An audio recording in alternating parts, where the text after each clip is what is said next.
জন্মজন্ম তোমরাও নিশ্চয় পালন করেছ। আমি তোমাদের আজ দ্বাদশ শ্রেণীর কবিগুরুকে স্মরণ করে একটি কবিতা তোমাদের সামনে তুলে ধরব। তোমরা নিশ্চয় জানো তোমাদের রবীন্দ্রনাথ ঠাকুরের রূপনারায়ণের কুলে নামক একটি কবিতা আছে। কবিতাটি কাব্যগ্রন্থের নাম হচ্ছে শেষ লেখা, 11 সংখ্যক কবিতা। তোমরা ইতিমধ্যেই আমার একটা ক্লাস করেছ, তবে আমি আবারও আজকের দিন বিশেষ করে রবীন্দ্রনাথকে স্মরণ করে আবার আমি রিপিট করছি এই পড়াটা, ভালো করে শুনবে। রূপনারায়ণের কুলে জেগে উঠিলাম, জানিলাম এ জগৎ স্বপ্ন নয়। রূপনারায়ণ কি? একটি অখ্যাত দক্ষিণবঙ্গের নদী। তবে রবীন্দ্রনাথের কাছে কিন্তু শুধুমাত্র নদী নয়, বা নদীর মধ্যেই কিন্তু তিনি একে সীমায়িত করেননি। এই বিশ্ব প্রকৃতিতে এই প্রবাহমান পৃথিবীর উদ্ভাসিত রূপ তিনি দেখাবার চেষ্টা করেছেন। এই নদী তোমরা জানো পর্বত থেকে তিত্তির করে বরফ গলা জল প্রচন্ড প্রবাহ মধ্য দিয়ে ঝর্ণা আকারে মধ্যভূমি দিয়ে সমুদ্রে গিয়ে মেশে। আমাদের জীবনও তাই, জন্ম থেকে আমরা মৃত্যুর দিকে যাই, আর এই জন্মের পর থেকে আমরা একটি একটি একটি একটি করে বিষয়কে আমরা আত্মস্থ করি। একেই কবি বলছেন জেগে উঠিলাম, অর্থাৎ আত্ম উপলব্ধি। কবিগুরু মানব জীবনকে তিনি নানা রূপে সূক্ষ্মভাবে বিশ্লেষণ করে দেখেছেন এবং অন্তর দিয়ে তা উপলব্ধি করেছেন, এবং তার একটি বাস্তব দৃষ্টি, একটি প্রজ্ঞালব্ধ দৃষ্টি, এই দুটি দৃষ্টির অখণ্ড ঐক্য যেন মিলন ঘটেছে। সুদীর্ঘ কবি জীবনে তিনি যে প্রেম, তিনি রোমান্টিকতা, তিনি প্রকৃতি, তিনি আত্ম উপলব্ধি, আত্মচেতনা, আধ্যাত্মিক চেতনা, এইসব কিন্তু যে সংগ্রহ করেছেন, এই জীবন সায়ান্নে এসে, জীবন সায়ান্নে উপনীত হয়ে কবি কিন্তু সবকিছুকে ত্যাগ করলেন। ত্যাগ করে সত্যের মুখোমুখি হয়েছেন তিনি। তাই তিনি বলছেন জানিলাম এ জগৎ স্বপ্ন নয়। অর্থাৎ সুদীর্ঘ জীবনের যে যন্ত্রণা, যে বেদনা, আঘাতের রক্তাক্ত বাস্তবায়িত, তা নিজেকে খুঁজে পেয়েছেন তার মধ্যে তিনি। তাই বলছেন এই জগৎ স্বপ্ন। তারপরে কি বলে, রক্তের অক্ষরে দেখিলাম আপনার রূপ। রক্তের অক্ষরে মানে কি? অর্থাৎ তিনি ছোট থেকে একটু একটু করে নিজেকে চিনেছেন। মৃত্যুঞ্জয় কবিতাতে তিনি যেমন ভয় পেতেন মৃত্যুকে, তারপরে ধীরে ধীরে ধীরে ধীরে একটি একটি একটি একটি মৃত্যু দেখেছেন চোখের সামনে, তার পিতা, তার মাতা, তার দাদা, তার বৌদি। তারপর তিনি আত্মচেতনা উদ্বুদ্ধ হয়েছেন। তারপরে তিনি বলেছেন আঘাতে আঘাতে চিনিলাম আপনারে, আঘাতে আঘাতে বেদনায় বেদনায়। একেই তিনি আঘাতে আঘাতে, অর্থাৎ কঠিন নির্মম বাস্তব সত্য রূপ, তা দেখেছেন। আর ওই সত্য রূপের মধ্যে থাকে প্রাণ ধর্ম। আর এই প্রাণ ধর্মে জেগে উঠে তার কৃত্রিম কল্পনা বিলাস ত্যাগ করেছেন। মানব এই সভ্যতা থেকে তিনি মানব মনকে সত্যের আশ্রয়ে গ্রহণ করতে শিখেছেন। তাই কবি বলেছেন সত্য যে কঠিন। আমরাও ছোট থেকে একটু একটু করে যে জ্ঞান সঞ্চয় করি, তার পরিণত জীবনে গিয়ে আমরা বুঝতে পারি কোনটা স্বপ্ন আর কোনটা হচ্ছে বাস্তব। তাই তিনি বলছেন সত্য কঠিন। আমরা বলি না অপ্রিয় সত্যি কথা বলবো না, এই অপ্রিয় লাগে সত্যি কথাটা যদি আমরা প্রথম থেকেই মেনে নেই, সত্যিকে যদি কঠিন মনে করে দূরে চলে যায় তাহলে কিন্তু তোমাকে বঞ্চনা করতে থাকবে। আর কবি কঠিনকে ভালোবেসেছেন। কারণ কি? কারণ হচ্ছে এই দেখো, কঠিনে ভালোবাসিলাম, সে কখনো করে না বঞ্চনা। বুঝলে? অর্থাৎ সত্য কঠিন বলে সে কখনো বঞ্চনা করে না। এই যে সত্য উপলব্ধির পথে অনেক দুঃখ আছে, অনেক কষ্ট আছে, তবুও কিন্তু এই সত্যকে জয় করবার মানসিকতা আমাদের অর্জন করতে হয়। তবুও এই আমৃত্যু দুঃখের এই তপস্যাতেই প্রচ্ছন্ন থাকে জীবনের প্রকৃত অর্থ। তাই তিনি বলেন আমৃত্যু দুঃখের তপস্যায় জীবন। তুমি যদি এই দুঃখ বঞ্চনাকে ভয় পাও তাহলে তুমি জীবন থেকে সরে যাবে। আর যদি তুমি সেই সত্যকে উপলব্ধি করতে শেখো তাহলে সত্য যতই কঠিন নির্মম হোক তুমি তাকে প্রতিহত করতে পারবে। অর্থাৎ তুমি তোমার চেতনার দ্বারা, আত্ম উপলব্ধির দ্বারা বাস্তবের সঙ্গে নিজেকে মেলাবার চেষ্টা করতে পারবে। তাই সত্যের এই দারুণ মূল্য লাভ করতে তীব্র দহন অতিক্রম করতে হয়, তবেই আমাদের আত্মশুদ্ধি ঘটে। হ্যাঁ, আত্মশুদ্ধি। আমরা অহংকার বোধ ত্যাগ করতে শিখি। তা না হলে আমার পিতা আমায় যা চাইবো তাই দেবে, তিনি যদি না দেন তাহলে আঘাতপ্রাপ্ত হয়ে আমি কুমন্তব্যের দিকে যাব, তখন আমাকেই আমি বঞ্চনা করছি।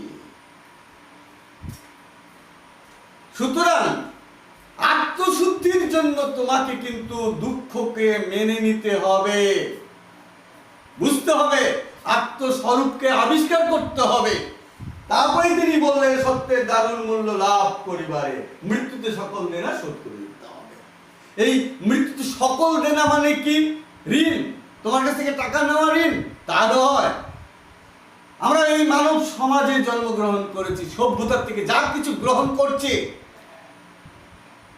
তোমরা বলো সেফ ওয়াটার, সাপ্লাই, কেন বলো? অর্থাৎ আমরা প্রকৃতির থেকে পাচ্ছি, আমি তার অপচয় ঘটাচ্ছি, আমি গাছ কাটছি, আমি অপচয় ঘটাচ্ছি। তাই তিনি বললেন যে আসলে এই যে মৃত্যু থেকে আমরা শিক্ষা নিতে পারি। কি শিক্ষা নিতে পারি?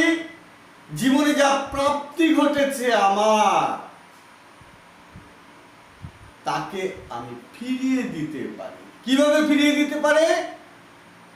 অর্থাৎ আমি না থাকলেও আমার পরবর্তী প্রজন্ম যেন আমাকে অনুসরণ করতে পারে। অর্থাৎ আমার কর্মের মধ্যে দিয়ে, ধর্মের মধ্য দিয়ে, মননের মধ্য দিয়ে সমাজকে আমি এমন কিছু দিয়ে যাচ্ছি যে মানবিকতা বোধ উত্তরণ করতে পারে। এগুলোই তিনি বলছেন, এগুলোই আমি নিয়েছি, তো মানব সমাজ থেকেই তো নিয়েছি। আমি তাকে ধ্বংস করে দিইনি, দিতে চাই না, আমি রেখে যেতে চাই সেই গচ্ছিত ঋণ শোধ করে। মাতৃঋণ শোধ করা যায় না, পিতৃঋণ ঋণ শোধ করা যায় না, এই সমাজ থেকে যা নিয়েছি তাও শোধ করা যায় না। তবুও যা রেখে যাচ্ছি, যাতে উত্তরসূরি আমার পরবর্তী প্রজন্ম যেন আমাকে দোষারোপ করতে না পারে, আঙ্গুল তুলে দেখাতে না পারে, তোমরা ধ্বংস করে গেছো সব। তাই মৃত্যুর মধ্য দিয়ে আমি এমন কিছু করে যেতে চাই যেটা কিছু হলেও আমি যেন সেই ঋণ শোধ করতে পারি। আশা করি কবিতাটা বুঝলে। এবার প্রথমে মনে রাখবে, একটা কবিতা পড়তে গেলে প্রথমে কিন্তু কবি মানুষটা আমাদের জানতে হবে। অর্থাৎ তুমি যদি একে যদি হয় তাহলে কবি মানুষ। কবি মানুষ কি? অর্থাৎ কবি এই সমাজের সৃষ্টি। কিভাবে? যেখানে সমাজে লাঞ্ছিত হচ্ছে মানুষ, বঞ্চিত হচ্ছে মানুষ, সেখানে তিনি তার কলমের দ্বারা ওই যে ঋণ শোধ করতে চান, তাই মানুষকে উপলব্ধি করাতে চান তার অন্যায় বোধকে। এটি রবীন্দ্রনাথ তার কবিতার মধ্য দিয়ে, গানের মধ্য দিয়ে, নাটকের মধ্য দিয়ে, গল্পের মধ্য দিয়ে, উপন্যাসের মধ্য দিয়ে, প্রবন্ধের মধ্য দিয়ে বার এই সভ্যতার সংকটগুলোকে তুলে ধরবার চেষ্টা করেছেন। তিনি বুঝাবার চেষ্টা করেছেন আমাদের প্রকৃত ধর্ম কি হওয়া উচিত।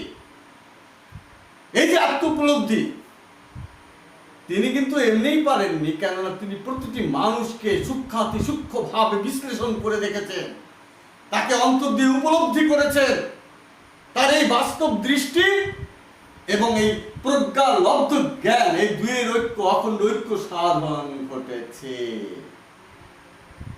সুদীর্ঘ জীবন ধরে তিনি যা কিছু লিখেছেন, যা কিছু পেয়েছেন জীবনে, প্রেম, রোমান্টিকতা, প্রকৃতি, আত্ম উপলব্ধি, আত্মচেতনা, যা কিছু ঘটেছে, তিনি কিন্তু শেষ জীবনে উপনীত হয়ে, এই জীবন সায়ান্নে উপনীত হয়ে তিনি কি করলেন? সবকিছু ত্যাগ করে সত্যের মুখোমুখি হয়েছেন। তাই শেষ লাইনে তিনি সত্যের কথা বলেছেন। অর্থাৎ এইভাবে কবি মানুষ ফুটে ওঠে তার লেখার মধ্য দিয়ে। তারপরে আমরা যেতে পারি নামকরণ। 2, কবিতাটির নামকরণ। ব্যক্তি বা বস্তুর নাম যাই হোক না কেন, তাতে কিছু আসে যায় না। কানা ছেলের নাম পদ্মলোচন হতে পারে, টেবিলকে চেয়ার, চেয়ারকে টেবিল বললেও কিচ্ছু আসে যায় না। বা গোলাপকে তুমি যে নামে ডাকো না কেন, তার সৌন্দর্য কিন্তু সে হারাবে না। কবি, লেখক, সাহিত্যিকেরা এই নামকরণের মধ্য দিয়ে, অর্থাৎ বিন্দুর মধ্য দিয়ে সিন্ধু দর্শন করে। আমরা যেমন ঘরে প্রবেশ করি একটি ছোট্ট দ্বার দিয়ে, ভেতরে থাকে বৃহৎ জায়গা, ঠিক তেমনি অর্থাৎ একটি ছোট্ট বিষয়ের মধ্যে তিনি অনেক বড় বিষয়কে তুলে ধরবার চেষ্টা করেন। তাই নামের অত্যন্ত গুরুত্ব রয়েছে সাহিত্যের ক্ষেত্রে। নাম অত্যন্ত গুরুত্বপূর্ণ। কেন? তুমি একটি মেয়ের জীবন কাহিনী লিখছো আর নাম দিচ্ছ ফুটবল, কোনো সঙ্গতি নেই। আমরা হাসবো, এ কি নাম হতে পারে? হ্যাঁ, তবে নামকরণের 3টি পদ্ধতি আছে। প্রথমত, কোন একটি বিষয়কে কেন্দ্র করে হতে পারে, বিষয় কেন্দ্রিক।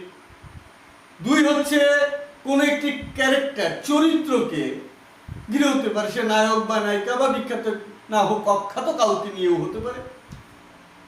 আরেকটি হতে পারে ব্যঞ্জনাধর্মী বা রূপক।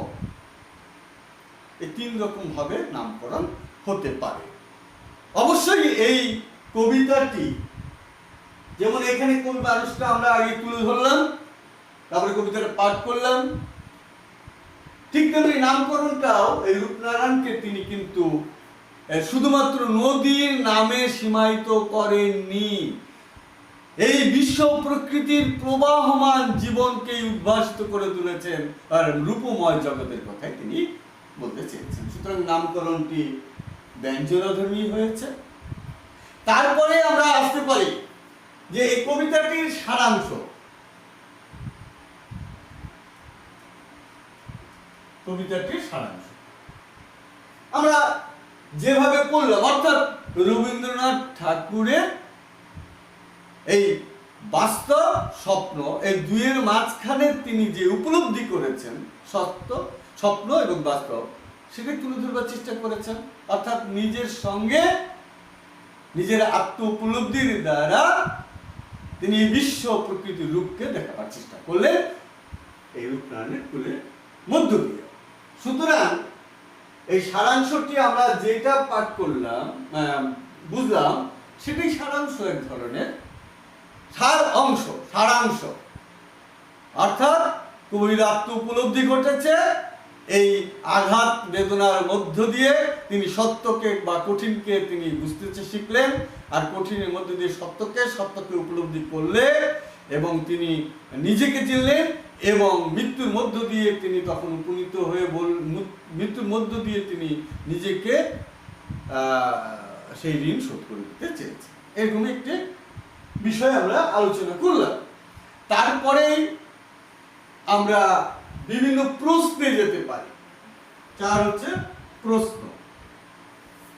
এবার প্রশ্ন অনেক রকম হতে পারে, তবে বিশেষ করে তোমাদের লাইন ধরে প্রশ্ন, অর্থাৎ একটি কোটেশন আকারে দিয়ে দেওয়া হলো, তার উপরেও প্রশ্ন হতে পারে। তোমার 1 নম্বর প্রশ্ন হতে পারে নামকরণ, অর্থাৎ রূপনারায়ণের কুলে কবিতাটির নামকরণের সার্থকতা বিচার করো।